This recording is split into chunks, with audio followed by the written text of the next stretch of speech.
ग्वालियर में पिछले 48 घंटे में जो झमाझम बारिश हुई उसने एक सवाल पैदा कर दिया मन में। सोचा आपसे ही पूछ लूं, और आप जानते भी हैं, लेकिन कभी कभी ध्यान नहीं जाता, इसलिए सोचा कि आपको ध्यान दिला दूं। झमाझम बारिश हुई, कई छोटे छोटी जो बस्तियां थी जलमग्न हो गई, गांवों में संपर्क टूट गया, सड़कें उखड़ गई, लोगों के घरों में पानी भर गया, सीवर का पानी भर गया, लोग खाने को मोहताज हो गए।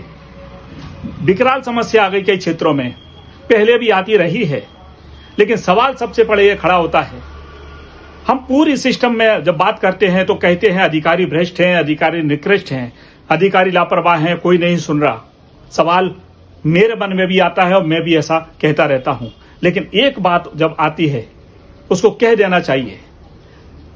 48 घंटे में जो बारिश हुई, और सबसे पहले जिस दिन बारिश हुई, रात तक बारिश चली, झमाझम बारिश हुई, सबसे पहले कलेक्टर रुचिका चौहान, नगर निगम कमिश्नर अमन वैष्णव, पुलिस की टीम और उनके अधिकारी, सारे अधिकारी रात को ही जायजा लेने निकल पड़े। किसी की गाड़ी के पहिए फंसे, सांप बिच्छुओं का डर था, लेकिन फिर भी वे आपके दरवाजे पर थे। कोई पानी निकलवाने के निर्देश दे रहा था, किसी के भोजन की व्यवस्था कर रहा था, किसी के रहने की व्यवस्था कर रहा था।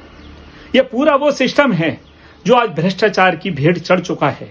फिर भी सबसे पहले आपके दरवाजे पर पहुंचने वाले कौन थे, आपकी पीड़ा को हरने वाले कौन थे?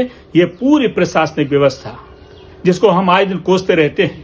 मैं ऐसा नहीं कह रहा कि मैं इनको क्लीन चिट दे रहा हूं, लेकिन सवाल केंद्रीय मंत्री ज्योतिरादित्य सिंधिया, मध्य प्रदेश के विधानसभा अध्यक्ष पूर्व केंद्रीय मंत्री नरेंद्र सिंह तोमर, जो चूंकि ग्वालियर की बात कर रहा हूं, ग्वालियर सांसद भारत सिंह कुशवाहा, ऊर्जा मंत्री प्रद्युमन सिंह तोमर, खाद्य प्रसंस्करण मंत्री नारायण सिंह कुशवाहा, आखिर कहां थे?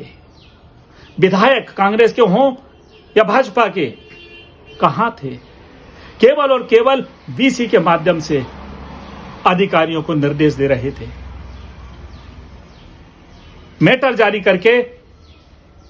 जारी करके और एक खबर जारी करके निर्देश दे रहे थे। और अब बारिश थम चुकी है, जहां दुर्घटना हुई है, और वहां नेता आएंगे, पीठ पे हाथ रखेंगे, सांत्वना देंगे। जहां नुकसान हुआ है उससे कहेंगे कि हम इसके उचित कार्रवाई कराएंगे, उचित न्याय दिलाएंगे। साथियों, पूरी विषम हालात में सबसे पहले आपके दरवाजे पर अधिकारी पहुंचता है, वही अधिकारी जिसमें ज्यादातर भ्रष्ट हैं। फिर भी सबसे पहले आपकी पीड़ा हरने वाला वही पहुंचता है।